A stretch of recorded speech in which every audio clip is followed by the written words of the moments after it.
สวัสดีครับวิดีโอข้อนี้ผมมาตอบคำถามนะครับมีคนที่ถามเข้ามาว่าระหว่าง NASDAQ 100กับ S&P 500สมมุติว่าถ้าจะลงทุนแบบระยะยาวเลยเนี่ยเลือกอันไหนดีกว่ากันถ้าต้องเลือกกองเดียวแต่ก่อนที่จะไปตอบคำถามเนี่ยผมแนะนำตัวเองนิดเดียวเผื่อใครไม่รู้จักกันมาก่อนผมอดิศร จุกวัฒนานะครับ CFA 3แล้วก็มีประสบการณ์การทำงานเป็นผู้จัดการกองทุนมาก่อนทีนี้กลับมาคำถามเรื่อง NASDAQ 100กับ S&P 500ถ้าต้องเลือกกองเดียวเลยถือระยะยาวเป็นผมเลือกอะไรมากกว่ากันก็โดยส่วนตัวเนี่ยผมก็ลงทุนในทั้ง2อันนี้นะเพราะฉะนั้นผมก็รู้สึกก้ำกึ่งแหละแต่ถ้าต้องเลือกอันใดอันหนึ่งจริงๆเนี่ยผมก็ยังคิดว่าผมน่าจะเทไปทาง S&P 500นะครับซึ่งอันนี้ก็จะเป็น opinion ที่คล้ายกันกับคนอื่นโดยภาพรวมนะครับ S&P 500เนี่ยมันก็เหมือนเป็น choice ที่กระจายความเสี่ยงมากกว่าเพราะว่า S&P 500เนี่ยมันคือการที่เราลงทุนในบริษัทใหญ่ที่สุดใน US 500 บริษัทใน500บริษัทนั้นมันก็จะมีการกระจายตัวที่ค่อนข้างดีแล้วก็มีการลงทุนในทุกกลุ่มธุรกิจและที่สำคัญคือในอดีตผลตอบแทนที่ผ่านมาของ S&P 500ก็ดีมากซะด้วยส่วน NASDAQ 100เนี่ยมันเหมือนเป็นตัวเลือกที่แบบลงทุนโฟกัสมากขึ้นไปอีกคือ NASDAQ 100เนี่ยมันไม่ใช่หุ้นใหญ่ที่สุดใน US 100บริษัทนะครับมันเป็นเฉพาะที่อยู่ในตลาด NASDAQ เท่านั้นด้วยแล้วมันยังมีเกณฑ์อะไรประหลาดอีกด้วยอย่างเช่นมันบอกว่ามันจะ exclude financial นะครับคือในตลาดหุ้น NASDAQ อาจจะมีนะแต่ใน NASDAQ 100ดูดัชนีเนี่ยเขาจะ exclude financial ทิ้งทั้งหมดและรวมถึง REIT ทั้งหมดด้วยดังนั้นมันก็จะทำให้การลงทุนกระจายตัวเนี่ยมันก็จะเหมือนแบบแปลกๆนิดนึงคือมันก็ต้องเป็นหุ้นใน NASDAQ เท่านั้นแล้วมันต้องไม่ใช่ธุรกิจบางอันก็จะประหลาดหน่อยแต่อย่างไรก็ดีมันก็มี100บริษัทแล้วก็เป็นบริษัทใหญ่ๆทั้งนั้นและที่ผ่านมา NASDAQ 100เนี่ยถ้าเกิดมองแบบช่วงหลายปีติดๆกันจริงๆเนี่ย NASDAQ 100ก็ชนะ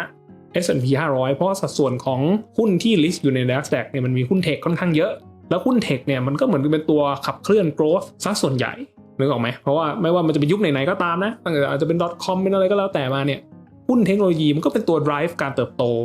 มาโดยตลอดโอเคบางช่วงอาจจะเจอ .com bubble บางช่วงอาจจะเป็นช่วงของเทคโนโลยีบางกลุ่มช่วงนี้อาจจะเป็น AI ก่อนหน้านี้อาจจะเป็นอินเทอร์เน็ตอะไรก็ว่าไปแต่ว่านึกภาพว่าโดยรวมๆเนี่ยเศรษฐกิจมันก็ถูก drive การเติบโตมันก็ถูก drive โดยหุ้นที่มันกลุ่มเทคโนโลยีซะเยอะดังนั้น NASDAQ 100เนี่ยในระยะยาวหลายๆปีที่ผ่านมาเนี่ยก็ทำได้ดีกว่า S&P 500จริงๆแต่เราก็ต้องยอมรับว่า NASDAQ 100เองก็จะมีความผันผวนมีความเสี่ยงมากกว่า S&P 500นะครับเพราะมันผวนในที่นี้หมายถึงอะไรหมายถึงว่าเวลาที่ตลาดหุ้นมันตกรุนแรงNASDAQ 100ก็มักจะตกมากกว่า S&P 500อย่างน้อยๆก็เท่าที่ผม observe มาในอดีต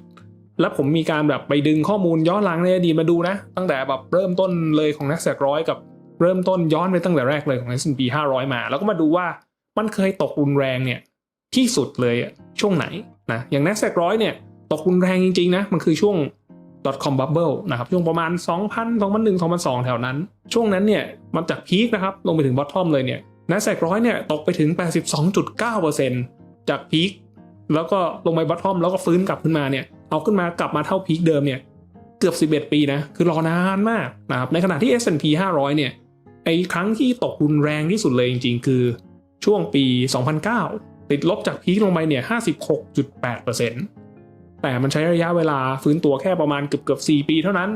ซึ่งน้อยกว่า11ปีพอสมควรนะหลักๆเนี่ยมันก็เป็นเพราะว่าในตอนที่มันมี.com bubble เนี่ยโฟกัสของ NASDAQ เนี่ยมันอยู่ในกลุ่มเทคใช่ป่ะแล้วไอ้ NASDAQ 100เนี่ยมันมีแค่100บริษัทแล้วมันโดนบับเบิลในกลุ่มพวกเทคโนโลยีอินเทอร์เน็ตโดยเฉพาะในเวลานั้นเนี่ยมันก็เลยทำให้ผลกระทบมันรุนแรงมากมันก็เลยติดลบเยอะมากมันก็เลยใช้เวลานานกว่าจะฟื้นในขณะที่ S&P 500พอมันกระจายมากกว่า .com bubble เกิดขึ้นแต่มันก็อาจจะไม่ได้กระทบ S&P 500โดยตรงเพราะสัดส่วนเทคก็ไม่ดีถึงกับเยอะขนาดนั้นดังนั้นโดยสรุปคือถ้าเปรียบเทียบ2อันนี้เนี่ยมันเหมือนกับ NASDAQ 100เราคาดหวังผลตอบแทนที่สูงกว่าแต่มันก็จะคอนเซนเทรตกลุ่มเทคมากกว่าและมีความเสี่ยงมากกว่ากันนะครับในขณะที่ S&P 500เนี่ยก็จะกระจายตัวกว่าแต่เราก็จะคาดหวังผลตอบแทนระยะยาวที่น้อยกว่านะซึ่งถ้าเกิดมองจากมุมผมเนี่ยคือถ้าเกิดเราจะลงทุนยาวๆผมคิดว่าน่าจะเป็น S&P 500มากกว่าอยู่ดีเพราะว่าไม่ต้องมีความเสี่ยงเยอะจนเกินไปแล้ว return ของ S&P 500เองก็ดีเพียงพอนะผมคิดว่าอย่างนั้นดังนั้นถ้าต้องเลือกอันใดอันหนึ่งผมก็เลยบอกว่า S&P 500ครับแต่ในวงเล็บอีกทีนึงคือส่วนตัวผมก็ลงทุนทั้งคู่นะแต่ถ้าต้องเลือกอันใดอันหนึ่งก็คิดไป S&P 500ครับ